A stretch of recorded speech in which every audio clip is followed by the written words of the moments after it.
In 2008, an idea came to fruition. It is a sunny morning here, and today these riders are going to be coming down and basically using this whole slope as a canvas. An all-mountain backcountry freestyle snowboarding contest in which the world's best riders battled it out in Jackson Hole, Wyoming.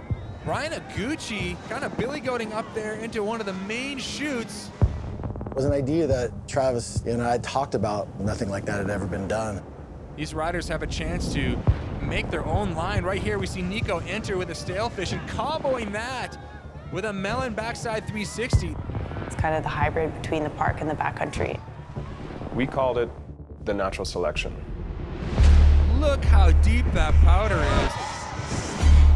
I fondly remember natural selection, and all I wanted to do was be there. It hit with a huge method error. What do you do when you're with your friends and you see a jump like that into fresh landings? You hit it. Everything pretty much came together. It was just kind of a dream. In 2012 and 13, we hosted the event at the infamous Baldface, British Columbia. It is breathtaking. A backcountry snowboarder's dream come true.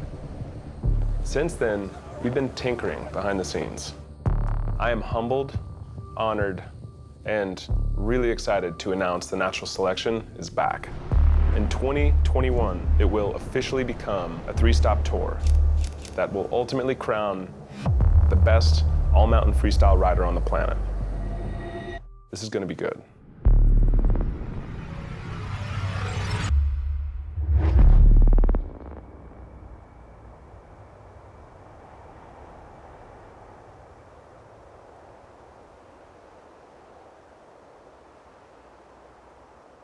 So yeah, our big mountain venue for OG natural selection. On yonder, Yeah. the main bowl that's separated by that middle feature. Yeah, the far one. Gotcha. Yeah. Jackson has a very long, famed history, and there's a reason for it. I mean, this place is geographically incredible. You have consistent pitch over 4,000 feet to the top of the aerial tram.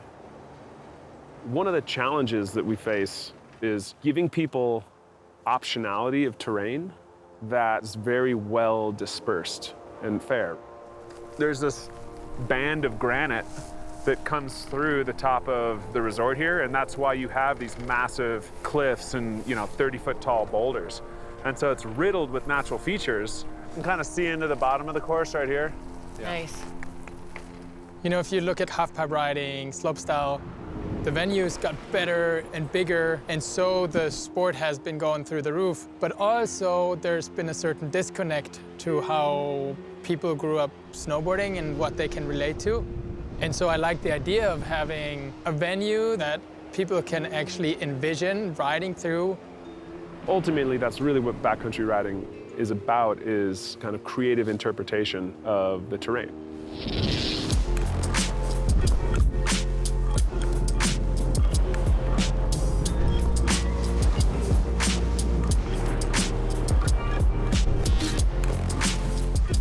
Having Hannah Beeman ride with me for a few days here in Jackson, take her down the course, explain what we're doing, and especially get feedback from her. Boom, boom, boom. Yeah, a whole lot of options. She's such a strong, super well-rounded rider, and even more than that, she's just a damn fun person to be around.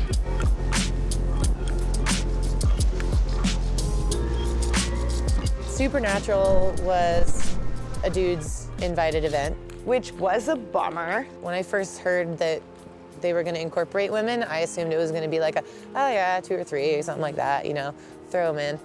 I was pleasantly surprised that they're going to have, 9? We're ready for this thing to become a legitimate highest echelon of competitive snowboarding. Having a full women's field with an amazing men's field as well, so much more representative of snowboarding.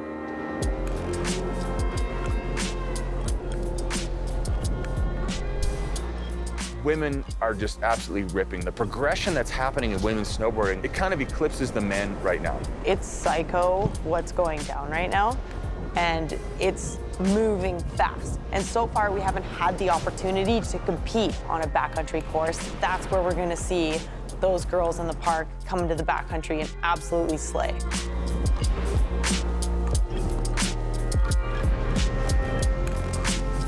that kind of terrain. It's a little more relatable. It's a little more open for us to push the limits instead of the features pushing the limits. So it allows us to shine as riders. It's going to be a pretty cool dynamic.